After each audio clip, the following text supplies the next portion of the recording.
6:47 খবর পেয়ে 9:47 আমরা মানে 1 ঘন্টার মধ্যে আমরা একটা গ্রিন কজি কটেজের মতো এই ক্যাপিটাল সিরাজ সেন্টারকে আমরা এরকম একটা দুর্ঘটনা থেকে থামিয়ে দিলাম। আমরা আলহামদুলিল্লাহ বলি, আমরা সবাই সমস্যারে আমরা স্বীকার করি যে প্রত্যেকে আমাদেরকে সাহায্য করেছেন, যেহেতু আমরা অভিজ্ঞতা আমাদের আছে। এই অভিজ্ঞতাকে কাজে লাগিয়ে আমরা দ্রুত ভিত্তিতে যখনই খবর পাই, আমরা এখানে আসতে যতক্ষণ সময় লেগেছে 5-7 মিনিটের মধ্যেই আমরা আস্তে আস্তে করে 9টি ইউনিট বিভিন্ন টাইপের 2টা টিটিএল, ইটি, স্পেশাল এবং সকল ধরনের ইকুইপমেন্ট আমরা এখানে ইউজ করেছি এবং দ্রুততার ভিত্তিতে আমরা সবাইকে ভিকটিম সবাইকে নামিয়ে আনতে সমর্থ হই। এবং আপনারা জেনে খুশি হবেন যে আমরা খুবই দ্রুত এই কাজটা করতে পেরেছি এবং যারা যারা রয়ে গিয়েছে তাদের একটা মানসিক তৃপ্তির জন্য আমরা নিচ থেকে দ্রুত এই 15 তলা বেয়ে উঠে ওনাদেরকে সান্ত্বনা দেই এবং এখন পর্যন্ত 35 জন রয়ে গিয়েছে নিয়ন্ত্রণের পরেও ওনাদেরকে আমরা সেভ করে রেখেছি।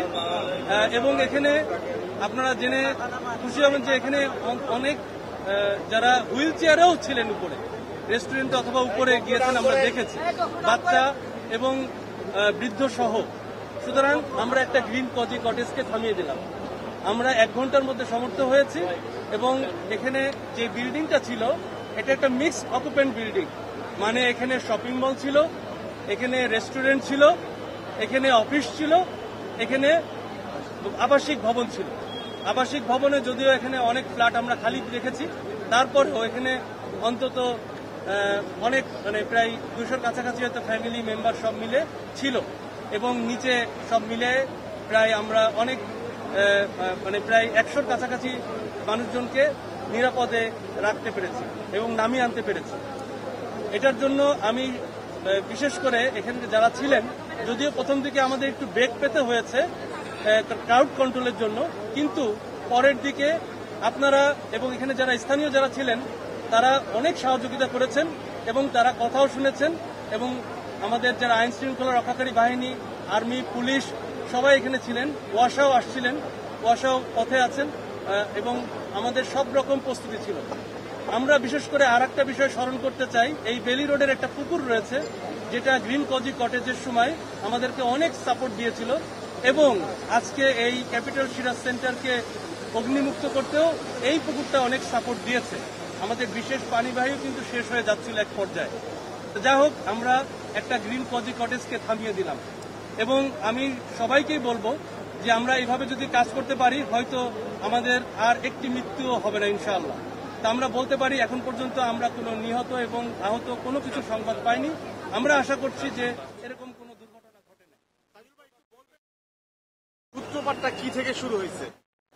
আমরা অগ্নিকাণ্ডর যে সূত্রপাত ধারণা করছি এটা বেসমেন্ট থেকে, তবে এটা আমাদের তদন্ত করে জেনারেটর রুমগুলোতে বেশি বেশি আগুন মনে হচ্ছে, হয়তো ওখান থেকে শর্ট সার্কিট হতে পারে অথবা অন্য কিছুর সমস্যা হতে পারে, তবে আমাদের এটা তদন্ত করে জানতে হবে। গ্রিন কজির আপনারা যে অভিজ্ঞতা বললেন, এখন এই ক্যাপিটাল সিরাজ সেন্টার যেটা, এটা কি কোনো আপনাদের আগুনের যে নিয়ম কিংবা যে কোড অফ কন্ডাক্ট সেটা কোনো ভায়োলেন্স এখানে ছিল কিনা? এই বিষয়টা আমাদের খতিয়ে দেখতে হবে, কতটুকু আপনার কমপ্লায়েন্স ইস্যুতে ওনারা কতটুকু আমাদের সাপোর্ট দিয়েছেন। তবে আমাদের এটা খতিয়ে দেখতে হবে যে ওনাদের ফায়ার সেফটি প্ল্যান আছে কিনা, কার্যকরিতার সনদ আছে কিনা। কার্যকরিতাইটা মেন, যদি কার্যকরী না করা হয় তাহলে আসলে দুর্ঘটনা ঘটতেই পারে। বেসমেন্টে কি কোনো দাহ্য পদার্থ ছিল বা কি ছিল আসলে? বেসমেন্টে কি কোনো গোডাউন ছিল কিনা?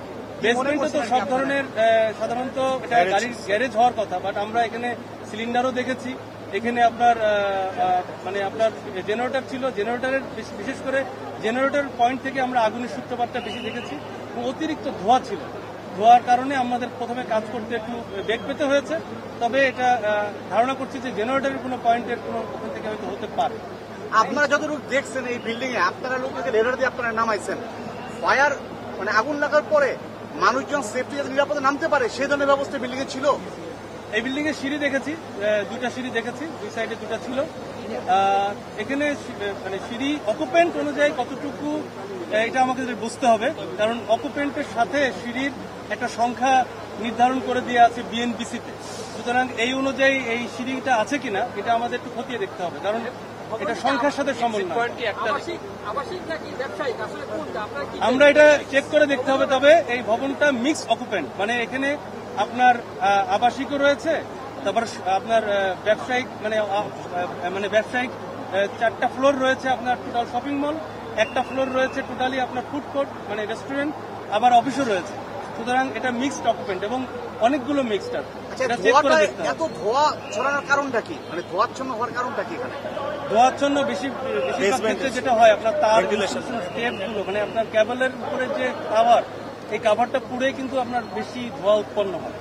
এর সাথে হয়তো অন্যান্য আরো দাহ্য পদার্থ রয়েছে, এটা সবকিছু মিলিয়ে আপনার ধোঁয়াটা বেশি হয়।